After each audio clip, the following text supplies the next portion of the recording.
Alright, this tutorial is a very quick one I made so people can get right into the game and play it and act like they know what they're doing. Before I start this, make sure you like the channel, like the video, subscribe to the channel, and leave a comment down below with any extra tips you have for new and returning players that you think they might not know. Let's go ahead and hop right in. First of all, there are several stages to the game. They all have their own name. I can't remember their names, so I'm going to call them, the first one's looting phase, where you spawn in the game and all you have is a hammer and hopes and dreams.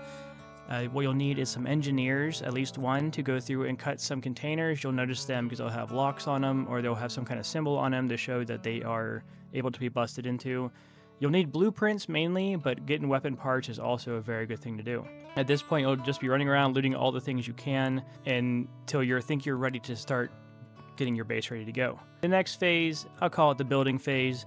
Find an empty base somewhere. They're marked around the map like Alpha, Bravo, Charlie, Delta, stuff like that. You go in there and you just have to sit inside the building for a bit. One teammate can do it. Several obviously would be better.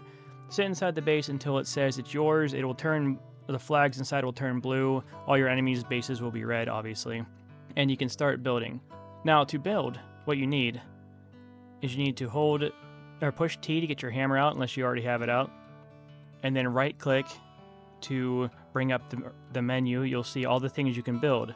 I'll go over here in a second, the different classes and what the different things are, but mainly you'll have window barricades, door barricades, the garage door barricade, and you'll have everyone will have a mask cleaning station and a weapon bench. The weapon bench is something I recommend you put up right away so you can get yourself some weapons. There is a free weapon, the Sten. You can get that right away without needing weapon parts, but if you have a bunch of weapon parts, feel free to get a better weapon because you will need that for people to try to push you. Next, I would immediately go and start putting the doors up and the windows up and start building them. You'll need blueprints. Everything costs blueprints. You have to go around the map and find more. Even if one person runs around and find them, you guys all share the same blueprints. So one person running around the map finding them would be helpful in the long run. Now, when it comes to the building, the only thing different between different classes is they each have something different they can build. To tell you the truth, the one class I did not try is the Scout class. They have a respawn beacon they can use, but I don't know what they do for the building and base part. So someone could leave a comment down below and put it so other people know. That'd be great.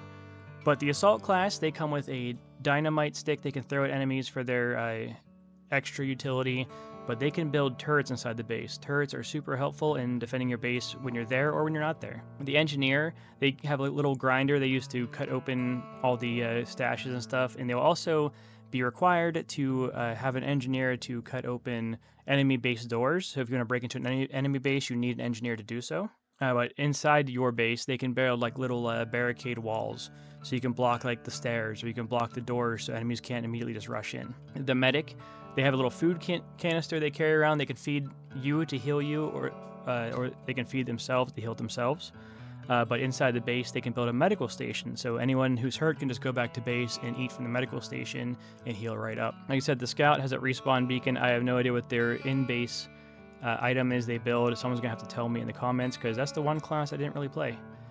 Support class, they have an ammo box they can drop on the ground out in the field for people to get ammo right away.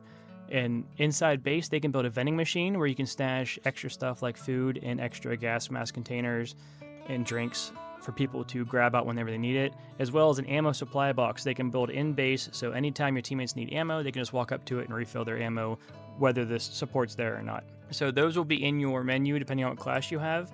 And once you build it, if you want to build some turrets as a assault class and decide you want to switch to medic, go ahead and switch to medic, because once you put the thing down and start building it, it will be on your base.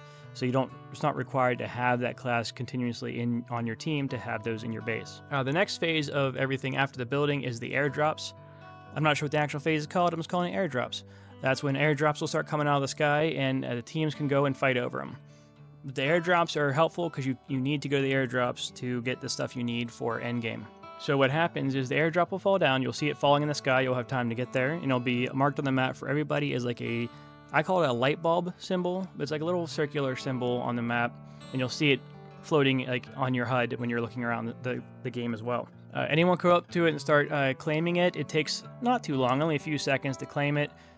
There will be an outer circle which gives you less points and captures slower. But usually like you can probably like hide behind a wall and still capture that area. But then the inner circle is right next to the boxes in the middle. You will need to sit inside that middle area if you want to get the most points and capture it the quickest. Each phase of the airdrop will drop some cool stuff like blueprints or food and drinks or weapon parts. The final phase will drop you 2 tubes that you'll need for your radio transmitter in your base, which is on the upper floor.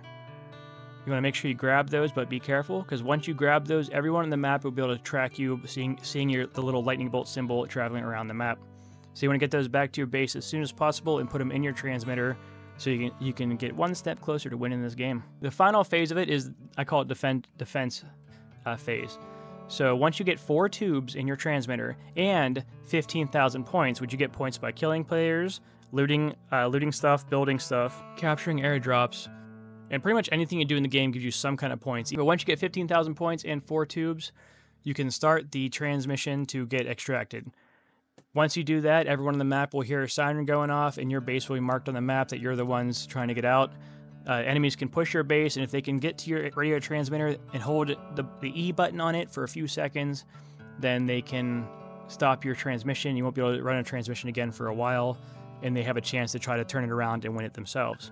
But if you can defend them long enough to, I think it's like 2 minutes or something like that, to get the timer down all the way down to 0, you win the game, you're extracted, congratulations. So that's the basics of the game. There are some extra stuff in the game that you might want to know about, and those are the transformations being one thing.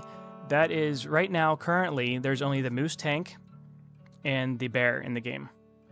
There's other creatures coming down the line, like I think wolves, they said, some kind of bird, and explosive rats, apparently. But what the moose tank does, it's a giant moose pulling a circular tank object behind it, and it walks really slow and it's hard to turn, but you can aim the cannon while you're walking and shoot it at anything. It will take out a player with one shot, or several players with one shot. It is a big explosion, so if you're the one fighting this tank, you might just want to get cover and wait for it to run out.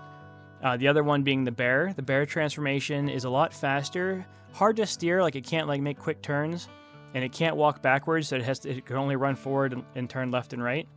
But it takes 1 or 2 attacks from the bear to kill a player. The only way, 2 ways for the bear or the moose to go away is 1, if you guys drain their health enough by shooting them or attacking them with your own tank or bear, and getting their health points down to 0, they will turn back into a human, and you're good to go. Or after a while, the timer does run out and they turn back on their own. So you can either choose to fight or flee and wait for it to run out. Now, you might ask, well, how do I become the bear or the moose? That's a very good question. Now, as you're playing the game, you will rack up points for doing literally everything, like I said earlier.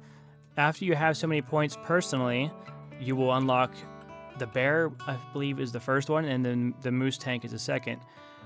And you can use them, once you unlock them, you can use them once until you get more points. But the bear is activated with the 5 button on the keyboard, and the moose is activated with a 6. You will see it on the side of the screen, so if you forget that, it's no big deal. Just look at your side of your screen, you'll see a picture of a bear if you have it, or a moose if you have it. But you can just hit that button whenever you want, and you'll transform immediately. It's great for if you're getting low on health and want to hurry up and transform so you can get back to base or something, or so you can take out the enemies. Do be careful though, because once it runs out, or once the health runs out for the creature, you spawn right back to where you started from with the same amount of health you started at. So if you were down to 5 hit points and you were out in the middle of nowhere, you will spawn back there with the same amount of hit points out in the middle of nowhere. And last but not least, one of the very, very useful facts to know about is the gas mask. The gas mask will keep you from taking damage whenever the poisonous gas is out in the open. If you don't have any masks available to swap out, any new canisters to swap out, you can hide in your base and you'll be safe from any damage from the gas. But it does take a while, so you'll be sitting in your base for a long time. So how do you get it? Is you usually when you start the game, you start off with a little bit of a safe filter, but as you run around, you'll see 2 different kinds of filters on the ground. There's one that'll be green, and there's one that'll be a rusty looking, red color, it looks like a rusted canister in the picture for it. The rusted ones are used ones that are useless to you right away, but the green ones you can swap out to refill your canister or to put a fresh canister on whenever. Now, the used ones, the old ones, you can take them to your base. If someone has built a filter cleaning station in base, you can just go over to there, hit E on it to activate it, you'll see two windows. The one on the left will be where you stash the old ones, and on the one on the right will be where they go after they're cleaned. You'll see a button at the bottom of the little block on the left, and it'll say to take a canister from your inventory. Every time you click on that, it'll take one of the bad canisters from your inventory and put it in the slot. So if you have 5, you will have to click it 5 times. And after that, it'll automatically start cleaning them for you, so you can walk away and go do whatever you want and come back later. And then I think it's like 20 seconds or so, and it'll clean the canister for you. At that point, it'll be on the right side is a brand new green canister, and you can click on the, I think it's like add to inventory button, and you can take, every time you click it, it'll take one out of the block on the right, and it'll put it in your inventory. Now, when you're out running around, there's 2 ways you can swap your mask out for whenever your canister does run out or it's about to run out. You can hold F, and you'll see your inventory pop up on the screen, and you can click on the green gas mask canister and click to use it, and you'll automatically swap it out. After a little animation, it'll swap out the bad one for the good one.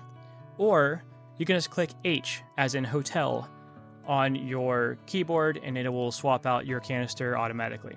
But that's all the tips I have for you guys. Please make sure to add your own comments down below on any extra things I forgot, or if you know some of the stuff that I forgot, I couldn't remember the names of, please feel free to put in the comments down below, because I keep forgetting stuff. But also make sure you like the video, subscribe to the channel, and I'll see you out there.